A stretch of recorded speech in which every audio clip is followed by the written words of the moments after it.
evening, viewers, and welcome to this edition of the Fourth Estate. I am your host, Agatha Taire, and today, like many other Sundays, we are looking at stories that dominated the media, both traditional and social media. And we will start with the story of opposition consultative meetings. Honorable Robert Kyagulanyi, also known as Bobi Wine, was supposed to hold consultation meetings over his presidential bid, but those did not happen. And this is not the first time that is happening. The meetings were supposed to happen early this year in January, and there was that scuffle with the police and the Electoral Commission that made him postpone the meetings. But even this time, we saw actually the killing of, the murder of two activists and supporters of the People Power movement. So we will be talking about that to see what the problem is between the police or the Electoral Commission and the presidential hopeful. We will also be talking about harassment of the media in the East African region. In Tanzania, Eric Kabendera, who has been in jail for the last 7 months, was finally freed, but after paying hefty sums of money in fines over charges that looked very trumped up because they were changed so many times, and there was no trial.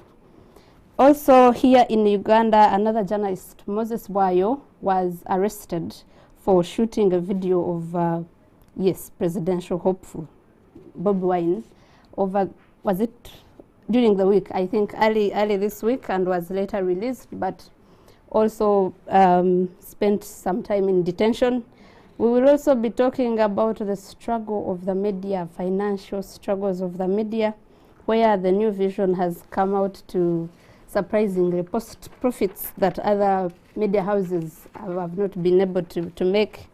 And if time allows, we will talk about coronavirus, the pandemic that has now escalated to over 40 countries. About 80,000 people or more than that have already been affected by the virus. And the deaths, we will confirm how many deaths so far in China and in Europe. One was announced in the US early yesterday. And with me here to discuss all that and more are journalists and former journalists. Alex said he's retired. But I'll start with Dicta Simwe. Dicta is a regular here, and she works with the East African newspaper. Dicta, welcome to the show. Alex B. Taire. Alex used to work with the Daily Monitor, now works with PML Daily. He's the editorial director of an online website, PML Daily. Welcome to the show, Alex. Thank you, Agatha, and a very good evening to the viewers. Yes, next is Lydia Namubiru, has been on the show a couple of times. Welcome, Lydia. Lydia works with Open Democracy. You're welcome to the show. Thank you. Thank you for having me. So let's start with the stories about consultation meetings. The Presidential Elections Act requires anyone who wants to stand for presidents in Section 3 to hold consultative meetings to tell people about their presidential bids and see the reception. Kyagulanyi, the Honorable Member of Parliament for Kyadondo East, came out to declare about his presidential ambitions last year and wanted to do just that, and went through the law, wrote to the police, wrote to the Electoral Commission cleared him, but he got into trouble with the police the first time. They held a meeting with the police and the Electoral Commission after the police asked for ridiculous demands. You have to have an ambulance, many things that really an individual citizen shouldn't be the one providing. When they thought they had maybe come to an agreement, he set another date for his consultative meetings. And this was the first one was supposed to happen on Monday in Ndeba, but didn't happen. Now we ask, what is the issue? Is it the laws? I was here the other day blaming most of our issues on the draconian laws that we have. But in this case, the law says nothing for government or the police to act on to stop someone from consulting. What is the issue that we need to look at and rectify? Let me start with you, Lydia. You're asking me what the issue is? Yes. It is I mean, how are we asking this question? We all know what the issue is. We have a president who's been in power for 36 years. Is it 36? No, 34 years. So is that the issue? Yes, 34 years. Slightly long, yeah, 34. 34 years. That is the issue. So there's no there has been no That in itself can't be an intention. issue. Why? That's at the heart of the issue. Like, if the person in power has no desire to leave power, I don't think any number of laws you might write will help. For as long as that person, you have an incumbent who has no desire to leave power, who sees every other a person with ambition for the state house as an existential threat. And then you have a whole mechanism. You have the police and other security officials who see their own existence, their own survival as tied to supporting the regime, to supporting their ambition, the eternal desire of this person to remain in power. So we are at a point where he doesn't even have to, like this, you know how people talk about power, orders from above? I don't think above needs to issue any orders anymore. You know, lots of people just see their job and their survival as tied to imagining what his needs are, imagining what his desires are, and then acting in service of those desires. So individual police officers on the street who are in charge of crowd management or in charge of implementing the Public Order Management Act are basically trying their best, you know, to contribute to that dream, you know, for a single individual continuing to hold power. Okay, Alex, let me come to you. Lydia says we know the issue, but we want to know if we want to find a solution, what do we look at? The law, implementation, where should we look and start? First of all, I agree with her that incumbency can be a very big issue. Most especially, you know, incumbency has been an issue for very many African states, developing democracies. And where the incumbency is, you see, if somebody has been in power for 34 years, they become so powerful. They become so powerful over time.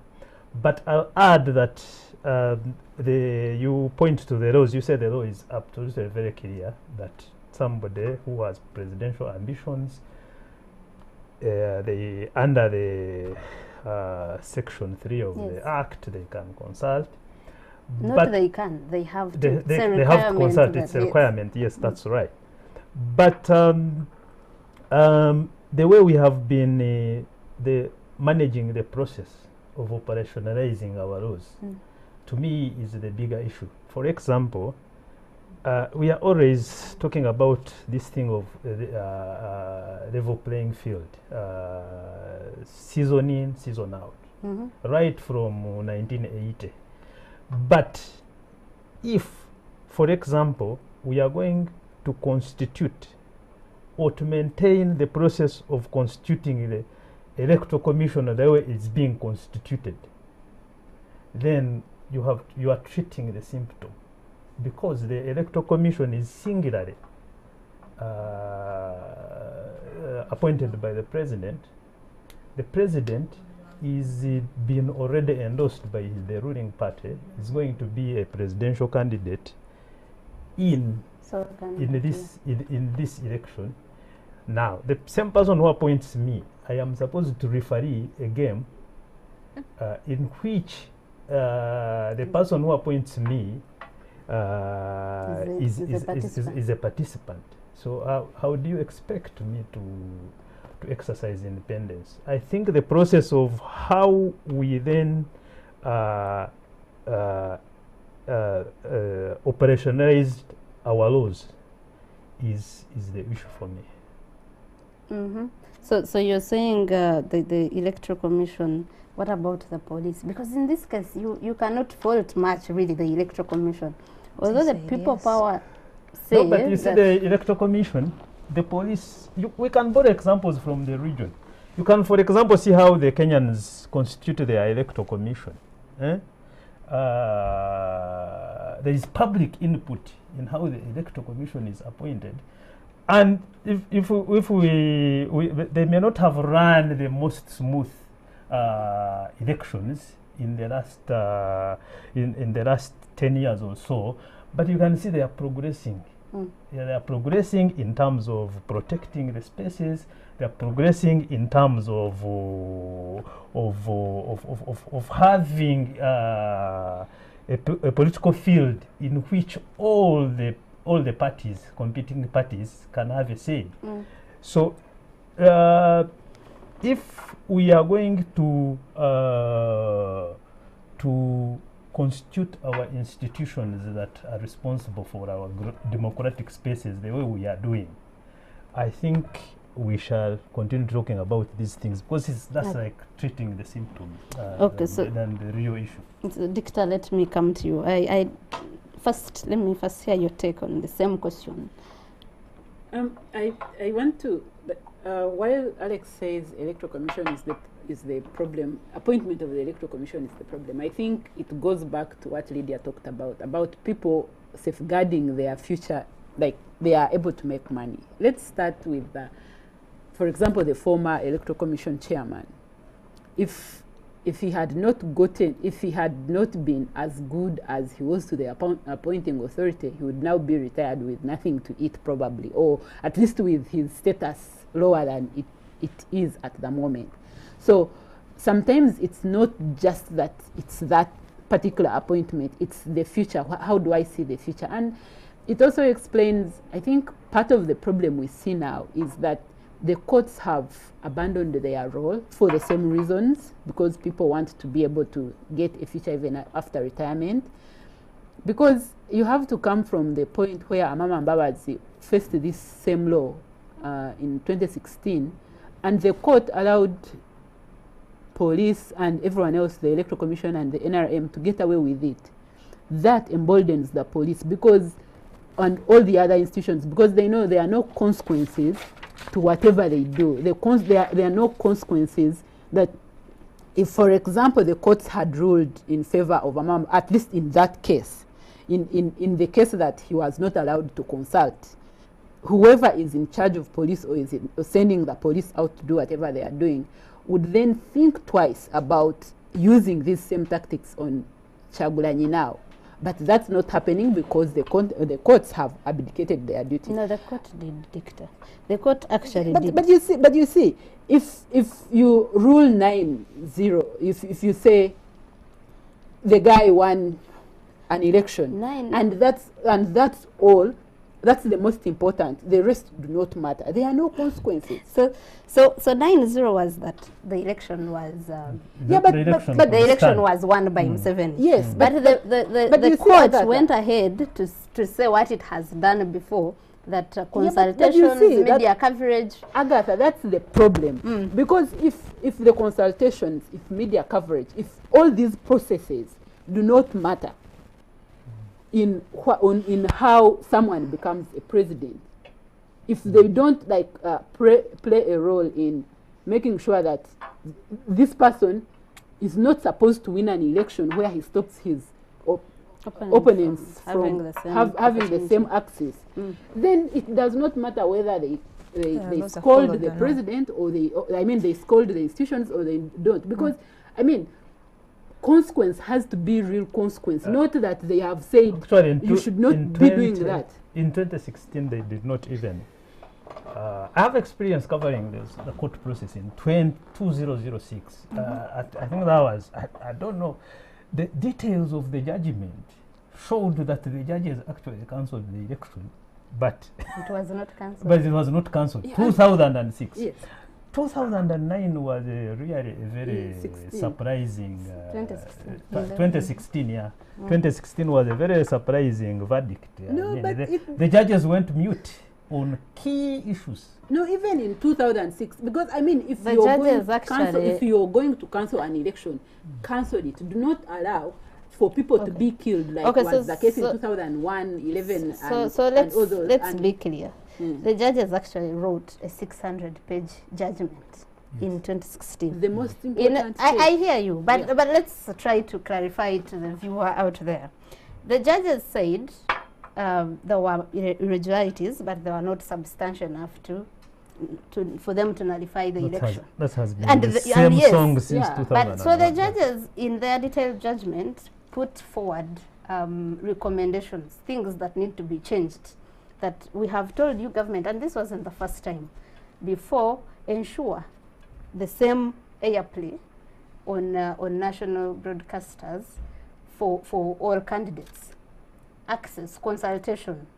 So if we are going to talk about something, we talk about the big man, the people that are supposed to implement laws, to enforce judgments of the court. But I hear Dicta. Dicta is saying that it would have been different if the court had actually said the election cannot stand. Cannot stand, because these processes are important, because the effect of But you're asking the court to do everything everybody else should do, That's right? right. Like if honest, like if you're asking the court to make up for all other dysfunctions, because if the court finds that this was wrong, or the court makes recommendations for revisions to electoral laws, and that's never followed through, the court cannot fix it at the next time you come by throwing a tantrum and saying, now we're cancelling an election. Like, you know, and that's the thing with our electoral laws. I mean, all of our laws were written in the sunny 1990s. We all really believed in the NRM. We all really believed in the country, and we really, I mean, people were wearing rosy, you know, people were seeing the country through rosy eyes, and so they would say, oh, one must consult. But nobody at that point envisioned, but what if somebody stops that person from consulting? What's the penalty for that? And yet, over the years, we hardly ever hardly ever add amendments to the electoral laws, no matter how many electoral cycles we go through, and what faults, what gaps in the law we find. For instance, there are no penalties for ignoring all of those 600 pages. You know, the parliament doesn't revise the law to make sure that it can actually be effected. And you're hoping that next time you take it to the court will take all of your frustration and give you a single silver bullet judgment that fixes all of those things. I will tell you guys what the Chief Justice said one day about how everyone took it that they didn't nullify the election. He said, nullifying the election is not an end in itself. It won't resolve the problems. So you come to court, and court nullifies the election on grounds that the Electoral Commission was not independent, the Electoral Commission, but you were supposed to go back, hold an election within 60 days. Yeah. Will there be and an with the independent same Electoral Commission? Yeah. So he was actually giving the example of what happened in Kenya. An election was nullified. The next election was probably even worse. And I'm not even excusing our judicial system, but what I'm saying is actually what Lydia has said. We cannot put all our problems on court to resolve them. I will agree with Dicta. I will disagree with honesty. I mean, it is. You see, that's why people have. Because how can the Chief Justice say that nullifying an election is not the solution? Because they have nullified elections in the MP races, in the LC5 races. Why should they be scared of nullifying a presidential election, which they have inquired and found that it was conducted outside the legal provisions? Why should they? We should demand that our judiciary, in the face of that kind of challenge, should stand tall and say, please, for the benefit of democracy in the long term, we do not want the Electoral Commission to pay lip service. If the election has been, if the Supreme Court has inquired and satisfied itself that the election has been held outside the legal provisions, then they should be man enough cancel the election. But the health... That's a way of correcting these issues, because by this the way. regime of terror has been going on since 2001. Okay, so In But the health of 2001, people went to Rukunjiri and murdered, like soldiers went to Rukunjiri and murdered people. And in that atmosphere, the court allows that election to stand. And it goes on over now a 20-year period. That's bound to have consequences. So for me, I my think question is, and if I understand it well, it's the same as Lydia's question. You want us, and I'm not saying the judiciary hasn't been wrong. I am just saying let's apportion blame equally.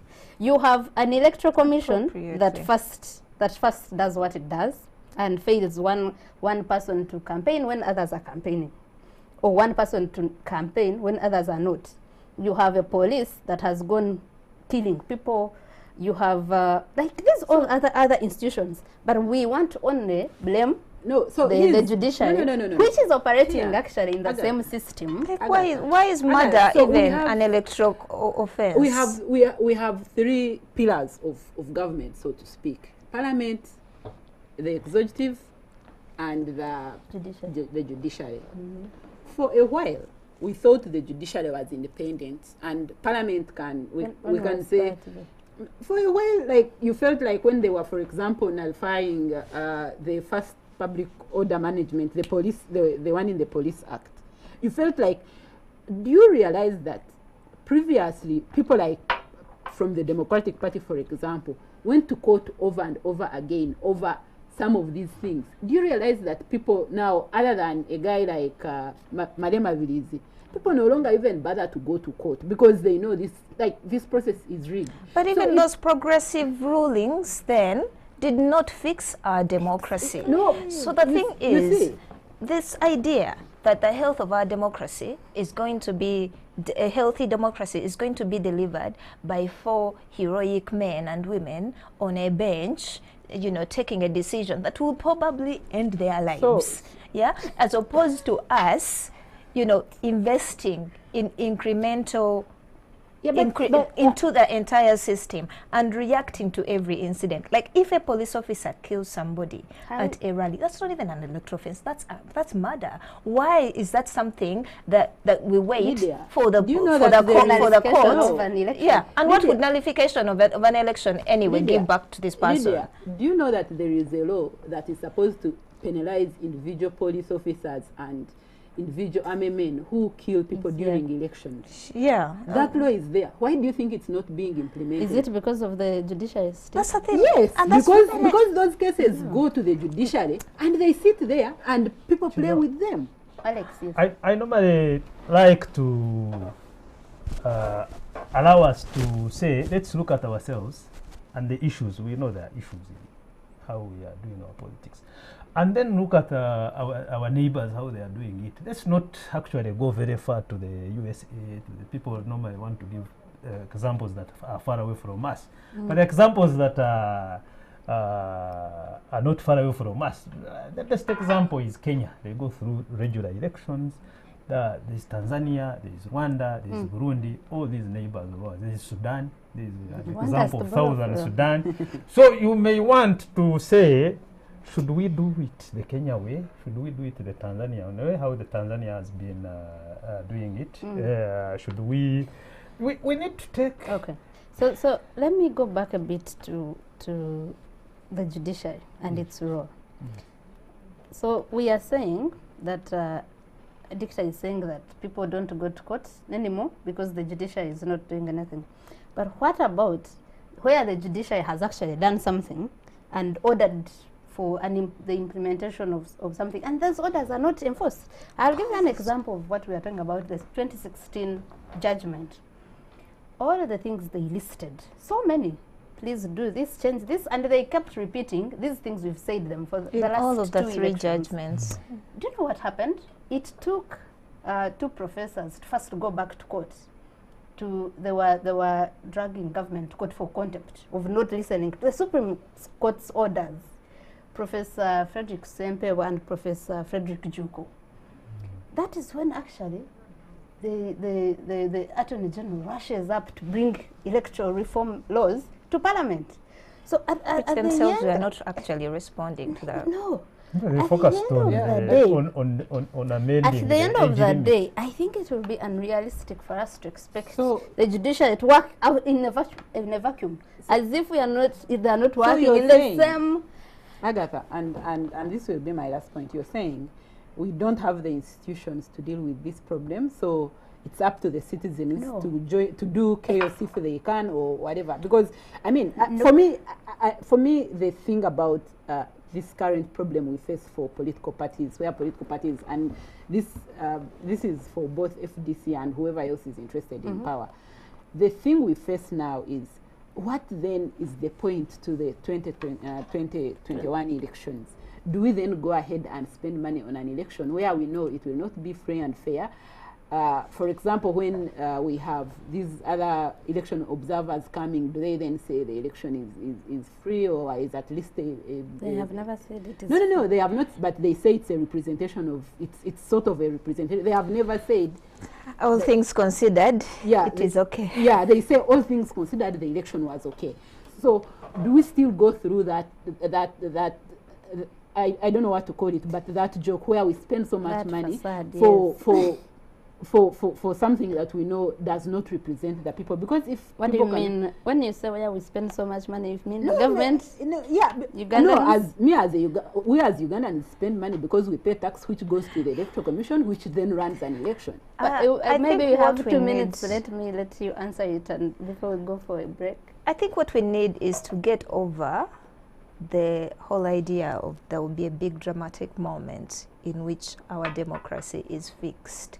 And so there will be a free and fair election in which our democracy is fixed. And even political activism needs to move away from like the big, not move away, but pay at least as much attention to the small, like mundane, everyday sticking points, yeah?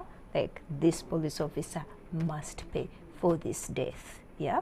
Is as opposed to we must go and win that election. We will not win an election. But I think the exercise of going through it gives us opportunity to fight over the smaller things, and to like make the playing field is never going to be level, but you know, remove a few of the bumps. And I think political activism should pay as much attention to those small changes that are not dramatic. No election is won, no, you know, but perhaps less violence from one cycle to another, or at least more consequence for violence from one cycle to another. Because a democracy is built over a really, really long time. And most of the democracies we admire are hundreds of years old. And that's that's what I think they still we really struggle need to too, do. but- Yeah. Alex, your point on that, do we have to go through an election? Because in this election, we actually don't lose Yeah, just money, we lose lives, because it has now started even early. Elections, even at their most shambolic, are very important. Are very important to the population. But we need to pay a lot of attention to the qualitative detail of the election. It's not a matter of just saying we have had 5 elections, 20 elections in the last 40 okay. years. We need to pay attention to the qualitative detail of the election. Okay, let's take a short commercial break. When we come back, we'll wrap up this by looking at way forward. What can be done? What can opposition politicians do if we have already seen that some things might never be possible? Let's go for a short commercial break. We'll be right back.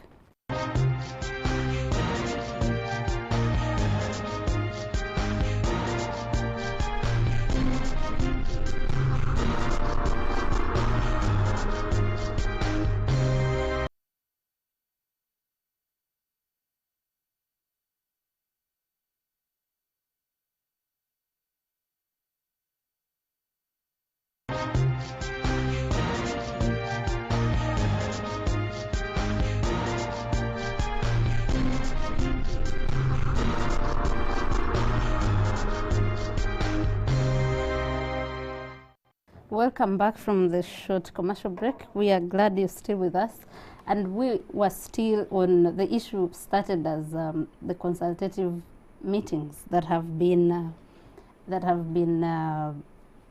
have not been successful by the presidential or someone who has already declared his presidential ambitions, Honorable Chagulanyi.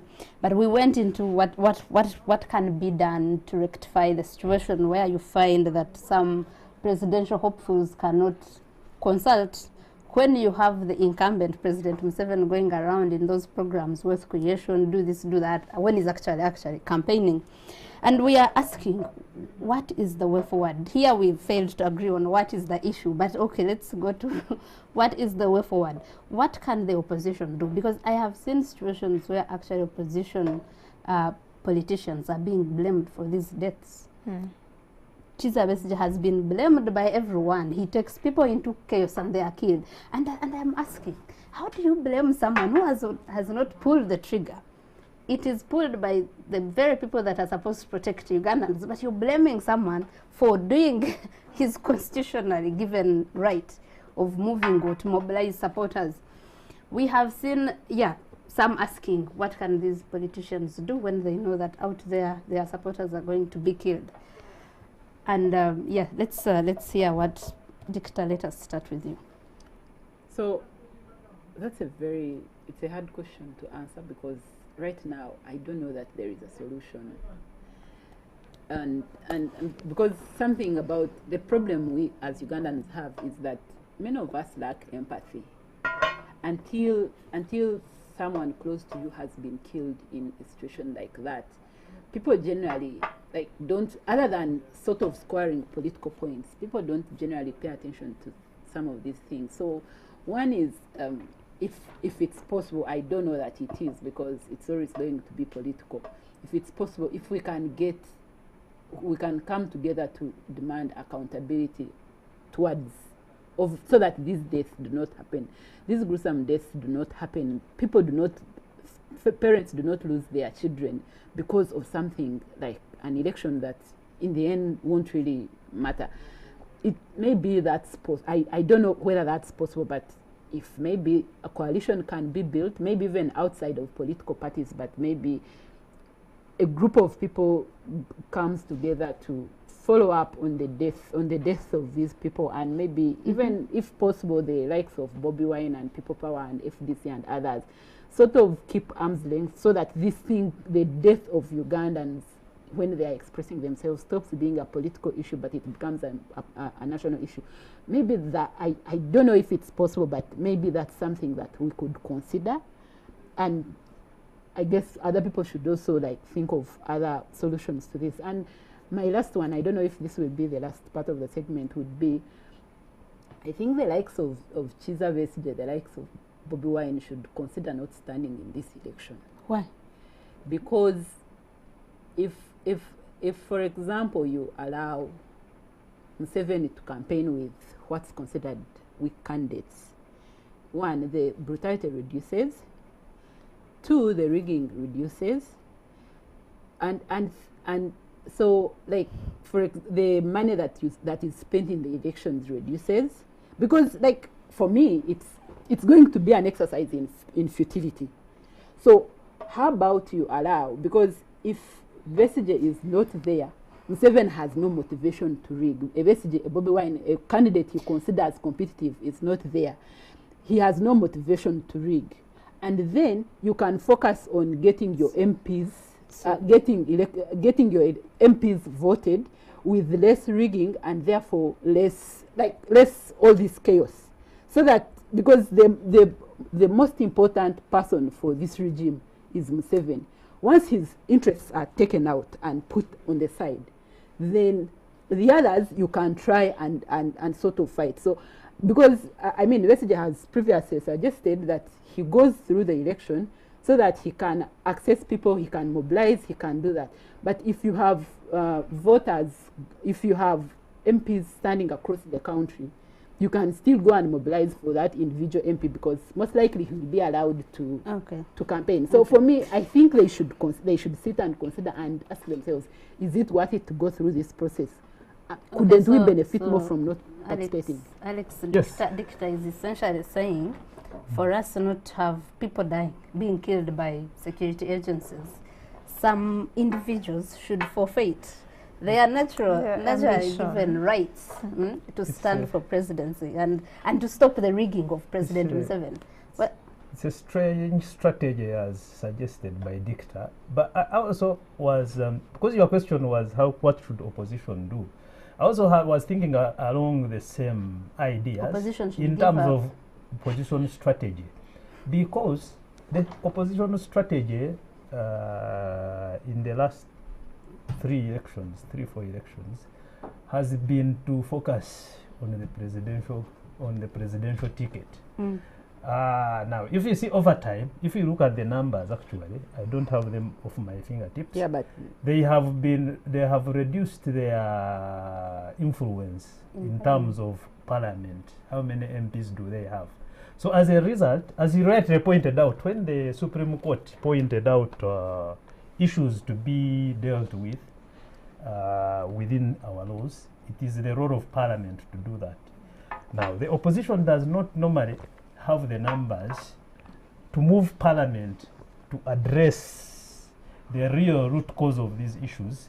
So I think in long term, I don't know if the opposition strategists have looked at that. The opposition should focus more on the other elections and take their eyes off the presidential election, so such that they influence how the process forms out. So you guys are assuming that the same man that will do anything, or whose agents will do anything, including running over people, will allow that he has a parliament that he can't control. Will allow that the opposition goes, even if they leave him at the presidency, goes and mobilizes and has more MPs than he can control in parliament. Let me hear your views. Lydia. I agree in spirit, but I agree with the spirit of these suggestions that, you know, the opposition should be doing more to get more opposition MPs into parliament, because yes, it's actually easier to get an MP elected than it is to get Museveni not elected. But also, I think if you drop off the presidential ballot, you've just given the state machinery room. They don't have to worry about the presidency. Now they can pour all of those resources into frustrating you elsewhere. But also, as a matter of principle, why? Like why would you not stand for presidency if you want to stand for presidency? Like, just standing to assert your right is, I think, an important is a form of self-expression, is an important democratic, you know, if you want to stand for presidency, you should. Okay, so when I was asking this question, the puzzle I have in my head is you have people like Dr. Kizza Besigye and Honorable Kyagulanyi who go on the streets and people come to support them or to wave at them and they are killed. You have people that like Major General Mugisha Muntu, who never goes on any streets, does his things clandestinely because he has been actually doing consultation meetings and training in regions, and no one bothers him. But where he's not bothered, no one actually knows what he's up to. Like I don't know if in the village people have felt him, but it's in going to the streets that you attract, that you get supporters, you attract more, I think. But So how do you strike a balance between doing things in a way that you are not attracting the police to come after you and these other agencies, but at the same time you are mobilizing and getting enough support that you will need to... Agatha, you see, Mugisha Muntu has said, as far as I know, that he's organizing mostly for a time after Museveni has left. No? Like, he's said that, like, he's not interested in removing Museveni. No. He said he has said what next after Museveni leaves. He's saying it's important to build for that. For me, my problem with that is that it sort of assumes that if Museveni leaves, there will not be any other dictator willing to take the same formula and use it and make it impossible. So these are things we have to try out now. I think try and find solutions. I think, Dexter, you misunderstood Muntu. Muntu is saying that removing Museveni is not our only objective, our only goal.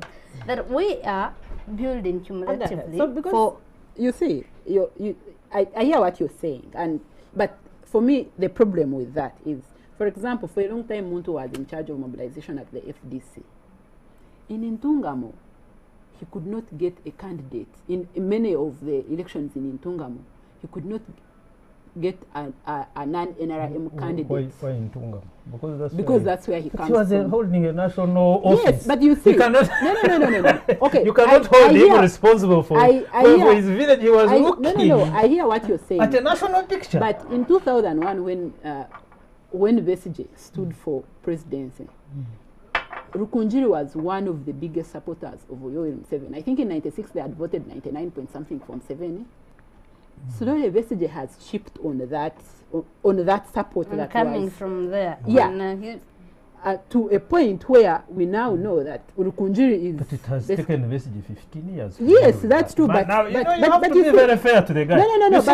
But you see, Mugisha Muntu has been almost as long as has done like almost as long a period in this process. He was just a national mobilizing secretary. To your point, Agatha, for 3 years. I think Lydia and Alex, and we move on from this. I think without blaming, I am afraid I'll appear like I'm blaming the victim, but I do think the people who are leading these crowds have some control over them, and in really, riotous situations, they can and they should exercise some leadership and de-escalate situations. Like, sure, of course the police, like in the way that woman was run over, there doesn't seem to have been any kind of riot. So this is not this doesn't explain. This doesn't explain all of the situations in which people have been killed. But many of the situations in which people have been killed, I feel like people have the leaders on both sides. If leaders on both sides took the security of these people more seriously, I feel like some of those things can be avoided. I do feel that there's a certain sense among political activists, what the Bagandas say, ense gula mirambo. Like it's a country is bought with bodies, with dead bodies, right? Like, so there's a certain, especially when your supporters are poorer and all of that, there's a certain acceptance of the disposability of these people, that these people and their lives are disposable. And someone dies today, we tweet about it, we express outrage, then move on, right? But I would like, to see, I don't know, and I've not been there, maybe they try to de-escalate situations, but the police, as that we've been told, will kill your children. The revolution will eat your children. But I think if you're a leader of this group, you have some responsibility to de-escalate situations with the police. But also, then you have a responsibility to hold the police accountable for these deaths, to follow through. Not just the opposition leaders, but especially them. Okay, Alex. Unfortunately, I cannot bring myself to blaming the victim. to holding these opposition leaders responsible for what happens when the police engages these crowds, and in most times they have been found out to be acting outside the law. For example, Anita was consulting in Komboko yesterday. She was holding processions. The police did not stop her. And have you seen any reported death from there? So I will continue to advocate that we hold the state agencies, especially the police and all the others that work with them. How do you do that, Alex? To responsible for they take them on, either legally and politically. Okay. Yeah. We could discuss that issue the whole day. Unfortunately, we have to look through other issues that have been happening, and still on high-handedness. We look at how this high-handedness is spilling over to the media, both here and in other countries in the East African region. And we look at Tanzania, where a journalist, an investigative journalist, has been in jail for the last 7 months. He fell ill, his mother fell ill, and even eventually died and was not even allowed to go for his mother's burial. But Eric Kabendera was finally released this week after he was asked to pay hefty fines on charges of tax evasion, money laundering. There's one other charge that was taken off that list. We ask again, how can the media do its job without being criminalized for doing what it is supposed to do? Because that happened in Uganda also recently, when Moses Brayo, a journalist that was doing a documentary on Honorable Chagulanyi, was arrested. What are we going to do as media to do our job of informing people without falling into the politics and being arrested and the trouble? Because we have seen many journalists in this country who have been beaten, who have been arrested, some maimed. So what will we do about that? Alex, let me start with you. You've been in the media for maybe longer than us. Yes, it's quite unfortunate that the police in Uganda continues to act in a way like arresting this Moses Brayo over the weekend. I mean, during the week. That was last week, I think. Monday. Monday.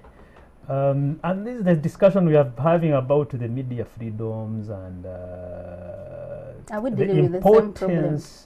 The importance of the media plays in a democratic framework. And it's very unfortunate that police continues to act the way they are. If you look at the World Press Freedom Index, the biggest abusers of press freedom in Uganda has been the police, year in, year out. I think it is up to us, the practitioners, to continue to engage and to fight because media freedom is very, very important. I don't think this will stop with Moses Brayo. I think several other cases will be coming up, especially that now we are going into the political season. When it comes to Tanzania, it was actually pleasing. I mean, we had to be happy that Kabendera, who is very well known in the region for investigative journalism, had to come out of jail after 7 months. But as you see, this was attained through a very stiff price. The guy is going to pay $112,000 in fines. I think that was done through state blackmail, pre-bargaining. I think after spending 7 months in jail, he found himself between a rock and a hard place, and he had to take this route. But as practitioners, we have to keep watching these situations. Tanzania is, even when it comes to the ratings on the World Press, I mean on the Freedom Index, they are worse than us. They are worse than Uganda. Tanzania is a very mixed bag of contradictions in terms of their democracy and how they do their things. They hold elections, they change presidents, but they continue to have to mute the press. They continue to have that. Isn't this a problem that has come with Magufuli? No, it has been building. It's been like that. The East African was closed for more during than Chikwete's Yes, yeah, sure. It's quite amazing how often, like, this is their first resort, close the newspaper. So you see what Alex is saying. It now we go back to Lydia's point. So staying in power, overstaying in power of one person is not in itself a problem. Tanzania has changed the No, it president's is a problem, not the only problem, but it is in itself a problem. Every after 10 years, I right? want to argue. So I want to argue that Tanzania hasn't really changed Leaders. leaders. It's the same It's party. it's the same party, it's the same process. Like, no one, like, it doesn't matter whether you're popular or not. If you're not from Chama cha Mapinduzi in Tanzania, you're not going to win an election. So it's not just a matter of changing. Small clique of men. Yeah, it's the same small clique of men sitting and deciding, now this is who we anoint to become president. And so I don't really think Tanzania has changed leaders. And that's why even when you look at the economic indices and all that, you find that Uganda and Tanzania are quite similar, because the people have no say in what happens in government. And that has not changed.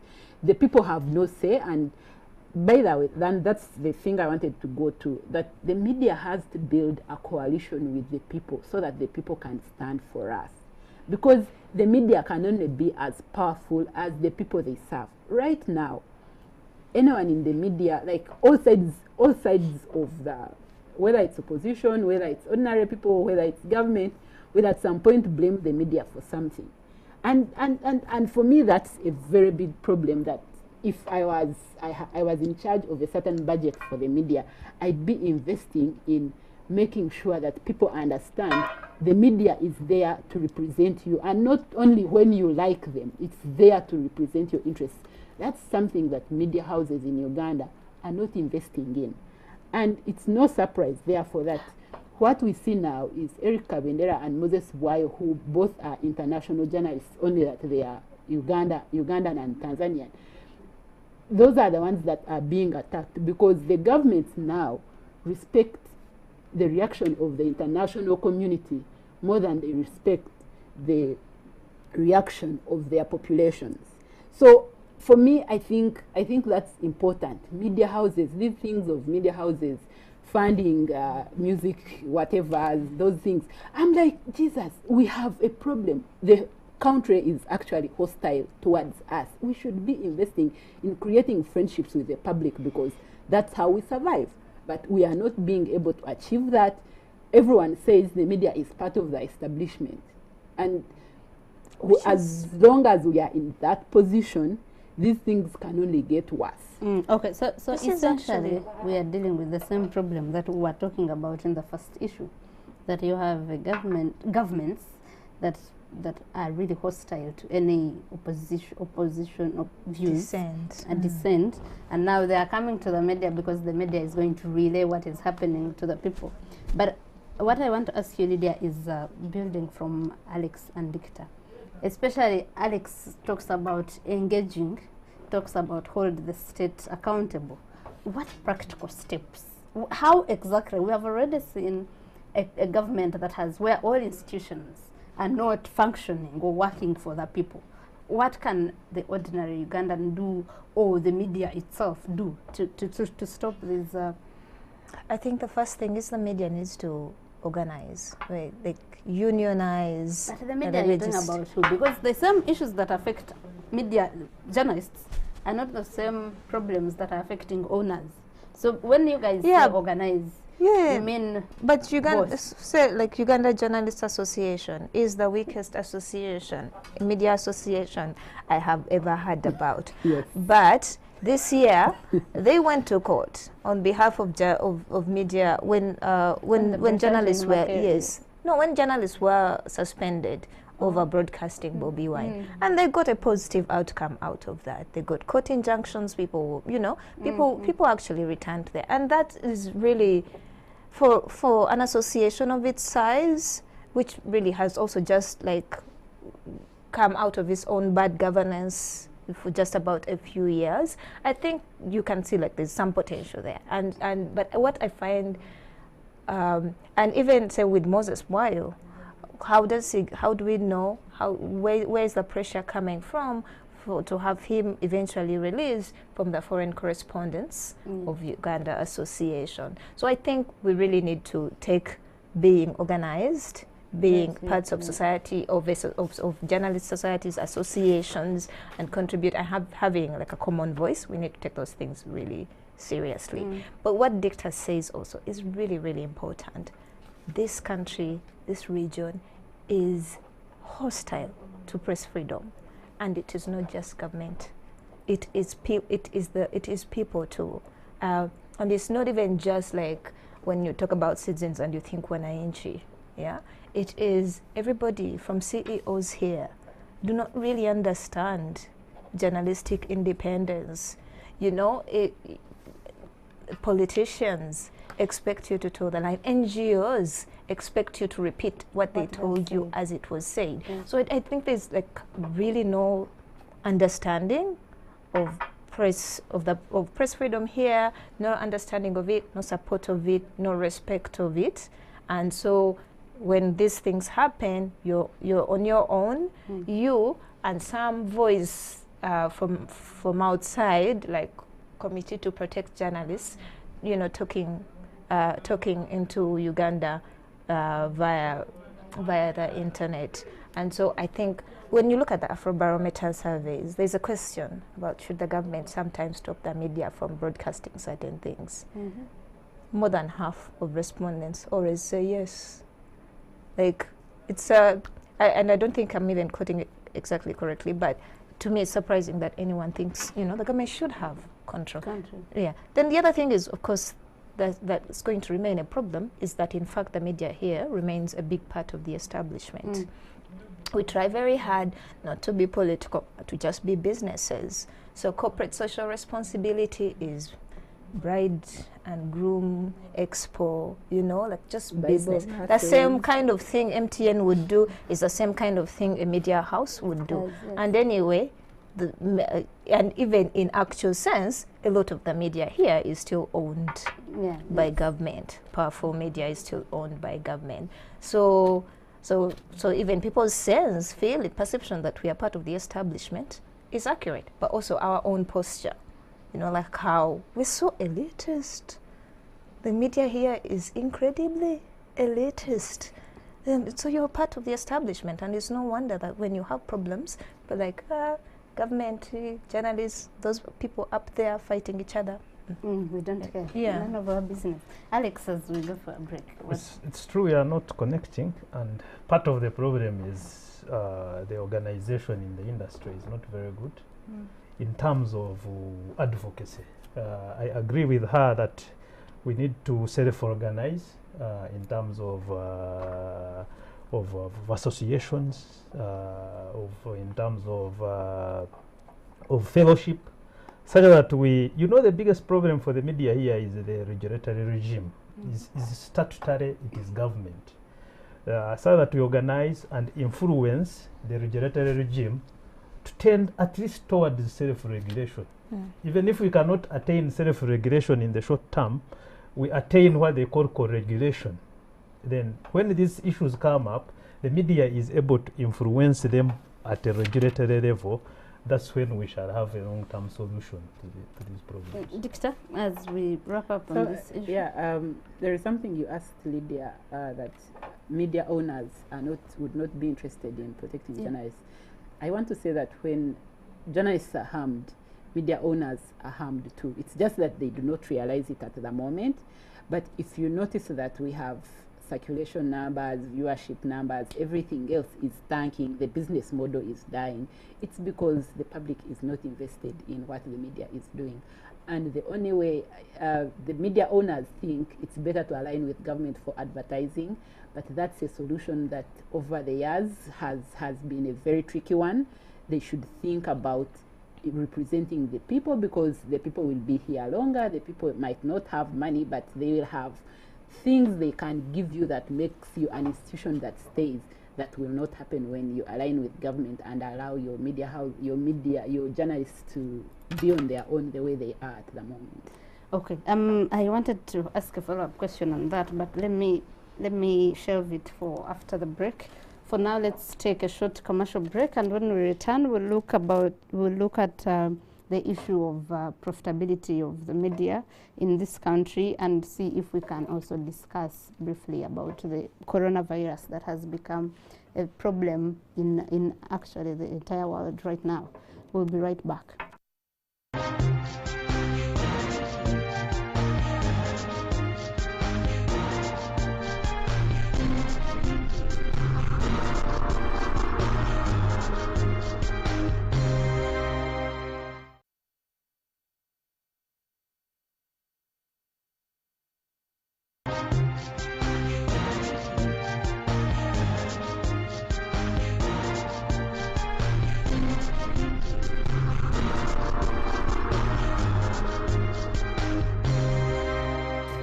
You're welcome back from the break, and thank you for staying with us. And we are still on the issue of the media and the high-handedness of the governments in this, especially in this region. And I wanted to clarify before we went for a break on why I was saying that the interests are not aligned of the journalists as we know them, those that write and go out to report news, and the media owners. The media owners care about what we want to talk about next, the money. Where are we getting the money? Advertisers, are we staying operational in the first place? And for us as journalists, care about our lives, our safety. So at the end of the day, when UCC comes up like it tried to do the other day and say, fire this journalist, fire that journalist, you are not going to find many media owners that are going to say, no, I am sticking with my journalist because of that. So we are looking at that, and in the same vein as the first issue we are looking at of the politics. You have Tanzania, for example, where Magufuli came in 2015 and banned almost everything. And then you have someone like Kabendera who is writing stories about Magufuli, there's a story I was seeing about the tentative but rising resistance to Magufuli's rule. So Magufuli is not going to have that. And for us as journalists, we want to also inform our audiences about what is going on. How are we going to strike a balance? Media owners, journalists, and the government. How are we going to handle this situation, especially that in both countries we are nearing another election cycle, in Tanzania this year and here next year. I'm going to start with you, Dictor. So I already said that if you've noticed, we have seen, even like right now, the money we are talking about, circulation, viewer numbers, all of these things, people are losing interest in the media, in the stuff we put out. In fact, most of the decent journalists in this region are considering leaving their media house. If you're not in a managerial position and you're just a journalist, most of them are freelancing for places outside of here because you get sort of more influence. People listen to you better if you are on Al Jazeera, if you produce content on Al Jazeera than you do if you do it at Monitor or NTV or whatever. So the interests of media houses and journalists are connected, because what we know now, having seen the crash that the media experienced some time back, even internationally, what we know now is that things like circulation are very, very important. Advertising cannot survive if your circulation is going down. Let me talk in terms of the newspaper. People like the New York Times, the Guardian, the people that are now making profit are making profit because they've sort of centered content. They are minding about the content they put out and therefore attracting people to themselves, than they are so much focusing on who will advertise with us, because the advertising can only come as a result of the consumers you have. So yes, media houses might be thinking, if I stand up to the government, I'll be closed. But they have to remember that if they don't stand up to the government, for the short term they will stay open, but in the end they will close for lack of business. So the thing they have to do is strike a balance. Strike a balance, yes, not to offend. No, and that's where I'm going. Try and strike a balance where you don't completely offend. But, you know, these dictatorial governments are not as smart. Like, their modus operandi has been the same almost throughout time. So you just have to make sure that you avoid their insidiousness. There are things you don't have to stand up to, but there are things there is a middle ground you can take, and for me I feel like media houses are not doing that at the moment. There is a middle ground you can take, so that by the time they realize what you're doing, you are a step better than you were the previous day. Okay, so Alex, you've heard what Dictor is saying, and I was giving an example of red pepper during the break. what they were closed, they are back, but you see Why do you Rugendo want us? on Twitter praising Seven here, his son there. So they want survival. We talked about Rugendo survival. has always been a Museveni. They probably could have been beaten into the line. I know. Because we have suffered closures when I was an editor at the Monitor twice, and I know the economic consequences that come with it. It is too big economic consequences. Fortunately, at the Monitor, when we suffered closures, the Nation Media Group had already taken over the company, and we could we could get that regional support and absorb the shock long term. But I can understand what an institution like Red Pepper, with all its strengths and weaknesses, is going through. So probably I would speculate that as a business they have been beaten into the line. Now, what Dicta says is that the media needs to demonstrate the best business model for the media is for the media to demonstrate that it is important to the public.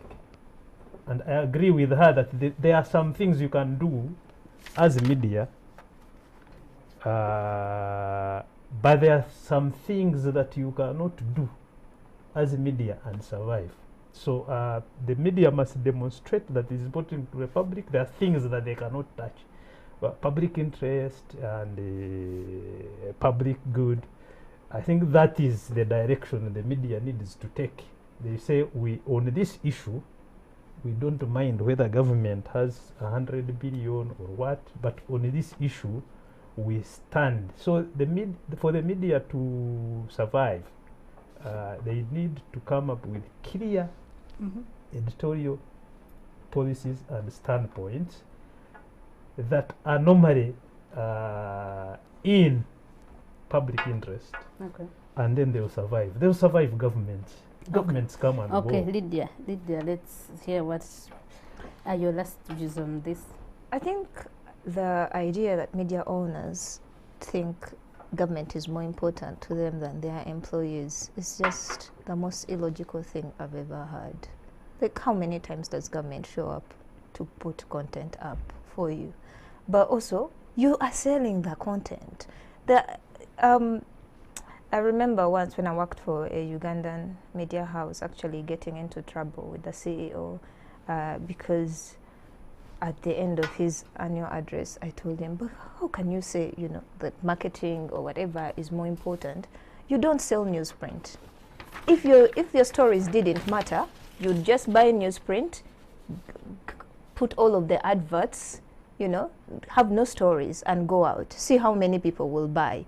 And when nobody buys the paper, see how many advertisers are coming back tomorrow. So the idea that you don't need your journalists or your journalists are somehow less important than your advertisers, when you can't have advertisers without the journalists, is just is absurd.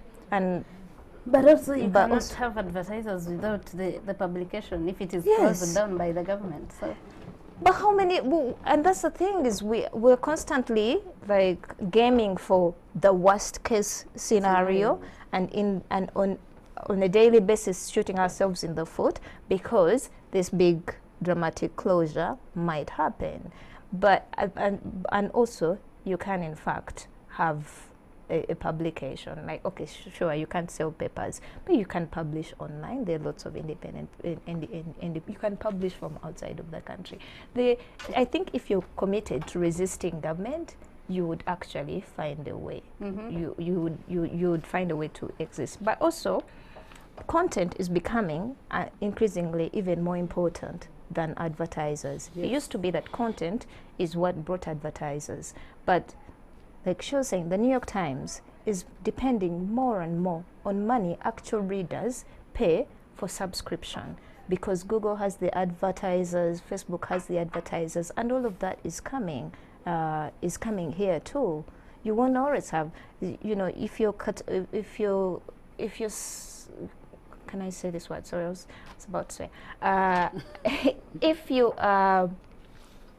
if if you're kowtowing to government because of advertising, that advertising is already going away on its own.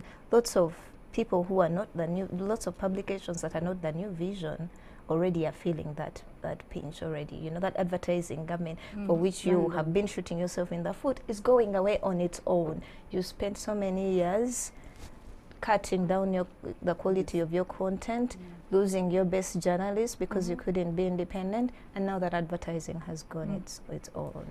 Okay, and advertising and getting money is what we are going into for the media, and we have seen that for the last, I don't know how many years, but maybe since I came into journalism, the struggles of the media, the circulation going down, and many people blaming it on either social media coming up and people don't have to buy a newspaper anymore. If I have read something on social media, why do I need a newspaper? And that has led to, I have seen many closures. The Reza was here and it went, I mean many collapse of media houses. The Observer had gone to thrice a week. It went cut down back to once a week. The Independent, I have seen it struggle so many times. I think its circulation, the last time I checked, was even less than 5,000 copies, and it's a weekly magazine. So those are issues that maybe what we're discussing, some media houses want to avoid, to get government to advertise with them. But yes, so amidst all those struggles, this year, the New Vision posts a profit of 1.6 billion, half a year, when others are struggling. I am sure even if we had gotten figures, we'd find that even the nation media is struggling, not just the smaller, the Independent Observer. And what accounts for that? One, for the struggles that have been around over the years, and for one media house to be flourishing while others are struggling. Let me start with you, Lydia. First of all, I do not think the New Vision is flourishing. There is a company that's worth 90 billion, turning 1.5 billion in profit. Their revenue was like 46 billion, and only 1.6 of that at the end of the day is profit. I think they're struggling too. In fact, but other media houses are not making that. Even the New Vision, but I mean, other media houses are never going to be as profitable as the New Vision because they have not had the same investment the New Vision has had. The New Vision got government initial investment. The New Vision got more investment from the public when their IPO came over. The New Vision continues to get a lot of advertising from the government. So even it's never buying newspapers. Yeah, and even sales. So it's always going to. I mean, but even for them, this 1.6 is just 48% of the profit they made in 2014 for the same 6-month period. So even for them, it is falling. And it's you know, they try to recover. It was 1.3 2 years ago, then 1.1, now 1.6. But again, compared to 3.3 in 2014, they're really not flourishing. And also considering how big that company is, how much it has in assets, how much it has in investment, how much it has in terms of advantage, being government owned and having a close relationship with the government. It's really, it's a bad picture for everyone. And then of course then it's worse for independent media with fewer assets, with less like they were able to survive because they are part of a regional group. If you're just the red paper, you're the one newsroom, the one company just here in Kampala. You can't recover as easily from being closed for a month. But I also think I think so all of those sort of economic what are they called, factors beyond, perhaps beyond our control exist, but I also think we do a poor job at business. I have for many years tried to become a newspaper subscriber and failed. Why? Well, first, I wanted to become a subscriber who gets my newspaper delivered. Yeah. in many other markets, that's just a few clicks away. In this country that has where people, safe border, category restaurants have figured out how to deliver food, newspapers haven't quite figured out how to deliver the newspaper every day. Yeah, so we do a bad job, I think, at business in general. Then we don't value our readers as much as we really should.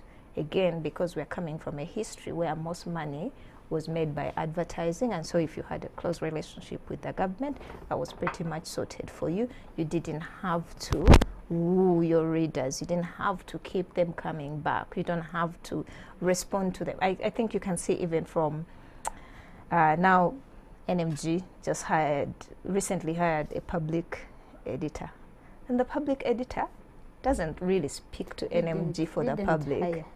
Yeah, the editor was there and they wanted to throw him somewhere. Probably they now have. You are on an NMG platform. This is what you're starting here. But let's hear what Alex is saying, because Lydia is actually saying. Lydia is negative, so I'm going to deal with the same question, but in a more positive way. First of all, the 2014 figure of profit of 3 point what? Something billion. 3.3, yeah. Is a full year. No. So the guy is half year. That's half year. Half year too. No, that was full year. 2014, yes. This is a figure I pulled from their half year Are you report sure? for this period. That was a full year. So I was No. thinking, I need to read that again. I was thinking that you need to give the guys a benefit of doubt. They have another 6. They have another 6 months. I think what Lydia is saying is that we are only being surprised at the 1.6 because of the general struggles. Yeah, but it's poor. I was going to what, suggest that 90 the guys have billion? another 6 months to catch up with that figure. No. Now, when you look at the detail of the financials of the New Vision, you know their profit at this stage last year, they grew by 45%. That's a positive. It is always pleasing when somebody in the legacy media space makes this kind of inroad, makes profit. As you know, the numbers have been going down. So at least we are pleased with that. But as I said earlier when we were off air, the devil is in the details. How they have made most of this money is that they have increased advertising on the legacy platforms in the newspapers. The newspapers have contributed most of that by about 58%, most of this profit, and I think that is where Where's the advertising that's coming where from? the worry is, yes. And if, for example, this profit was coming from innovation through how to take their content to the digital spaces, I would even be more pleased. But having said that, we should be pleased when somebody in the media, in the legacy media space, makes this kind of inroad, because, as you know, because of changing preferences of readers are now reading through mobile. It has affected the newspapers. It has affected the newspapers so much that their numbers are going down. Even then, when they declared these results, what worried me most is that the circulation of New Vision had dropped by 8%. The circulation of the weekend papers is tending towards the 10,000 copies a week. When I was in the media, if you turned up with 10,000 copies, an editor, you are editing a title and you are selling 10,000 copies, you'll be in trouble. So that is actually what should worry us. That they are making money through not innovation, but through being smart with legacy advertising. Who is the main advertiser? Last year, government consolidated some of its advertising, so that you have to go to the Ministry of ICT and National Guidance as well as Media Center. So New Vision Nation these days have to go and bid as a block to get advertising. And of course that advertising has gone in favor of New Vision. You notice that everything else in that New Vision does declined except advertising, which grew by 11%. And New Vision the paper now was the biggest beneficiary. It had the highest percentage growth in advertising. So it's basically that government is pumping money towards them, but that's a very, very short-term solution because government, they a also shareholder in the New Vision, is also their biggest advertising client. So basically, a shareholder is propping up. Like that's Is there an ethical problem with that? no. It's just it's a bad because business situation. Everything else, circulation declined. The events which has been highlighted, organization of events which has previously been highlighted as an innovative way of getting money into the media so that you can do journalism, they also declined. Digital advertising of all things declined. That's, for me, that's very, very, very serious. That's worrying. That's very serious. And I suspect NMG helped New Vision a little when they consolidated. Because some of the NMG platforms are not getting as much money as they've been getting when they were not NMG. Like when NTV with its marketing teams went out on its own, East African went out on its own. So I suspect that has helped because somehow the only beneficiary, the biggest beneficiary of that consolidation has been Daily Monitor. It seems all the others have lost some sales as a result of that consolidation.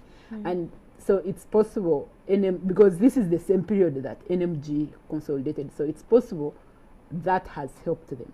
But, I mean, media houses in Uganda have to invest in growing their saturation, and that's something that doesn't seem like it's happening when you look at New Vision's numbers. Okay, thank you very much on that. Before we get out of here, I would like us to talk about coronavirus just briefly. It is now in 40 countries, and this has been since December, right? Since December, and most people are blaming it on China's war on the media, on that censure of the press, that had the people like talked about it as openly when it came, it could actually maybe probably not have. So it's connected to all the issues what we have been talking about here tonight. But well, now they are talking about 87,000 cases, and in 40 countries, and in Africa in more than 2 now. So we were asking what's the readiness of African countries if it could cause this harm to China. And now it's in the US and Europe, in Italy. And what is the readiness of Africa like to contain the virus? Please, 2 minutes each, if we have 2 minutes, and we'll get out of here. Dicta, let's start with you. Just 2 minutes. Well, I mean, we'll just have to fight off this disease, I think. Luckily, we mostly have a young population, and they've said it affects old people the most. Because, like, yeah, wash your hands, like, do all those things. Don't touch your body when you have not washed your hands. You've been shaking hands with people, and so on and so forth. But I don't think there is any other hope. I mean, and talking of dictatorships and how they can harm their people, Iran is right now the most affected country. I mean, ministers, vice presidents, people are falling off and dying from this virus because no one is reporting it. It spread silently because, unlike most diseases, coronavirus spreads even when you have no symptoms to show for it. So people are dying, and yeah, so I mean, we only pray to God for those who can. Yeah, strictly in 2 minutes. Yeah, when coronavirus, you know, we have a lot of contact with China, so it's a very big threat when it comes to our local context as Uganda.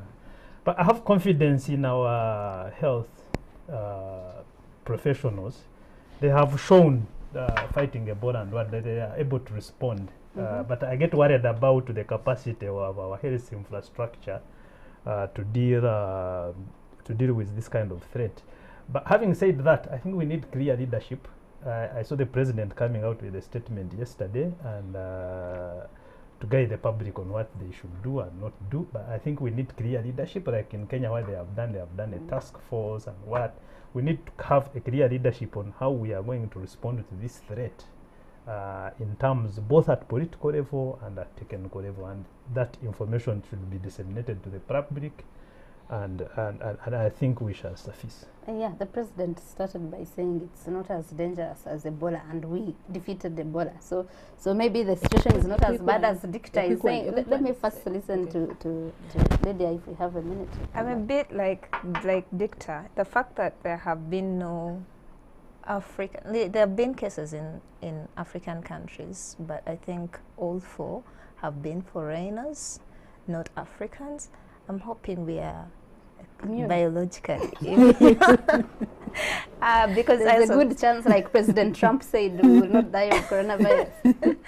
But also, yeah, but I also agree. I think Uganda is quite good actually at containing epidemics, and it's one of those things. One of our bad experiences have over time prepared us for. I think Ugandans will listen when it hits our shores, and they'll follow health ministry advice. And I think I'm not too worried, honestly. But I'm also not too worried because you're not too worried with the influx. We are shopping from China. Yeah. Chinese are still coming around. But also, I'm not too worried because it's also not like, yes, some people are really, really, really going to be affected very badly. But at the end of the day, it's a flu, and it's terrible. But most people who get it don't die. And so I'm really I have been from the beginning to the end, and perhaps until I am like lying on my bed dying on coronavirus. I feel like there's been too much panic around it. Yeah. I wanted to say quickly that for me, I agree that Uganda previously has been able to control some of these things very easily. But the thing we forget is that one, this disease is not very symptomatic. It's not easy to determine. And it also has a very high, like its infection rate is higher than the average. All of the others, yeah. Ebola, for example, is about 1.5, like you infect 1 to 2 people. This disease, like on your own, if you whatever, you infect up to 4 people, so that's a problem. Secondly, we have a problem of treating respiration, and like oxygen masks in hospitals. These are things we don't have. And if it comes to that, because death rates might be high. Yeah. So if it comes to people needing oxygen, we are in trouble, I think. Yeah, that's right. Okay, thank you very much. We are very grateful that you have stayed up late in the night to watch this show. We also thank the production that has brought to us this show and has prepared. I thank the panelists for coming. I think it has been a good debate. And from us, it's a good night and good weekend. See you again next week. Thank you.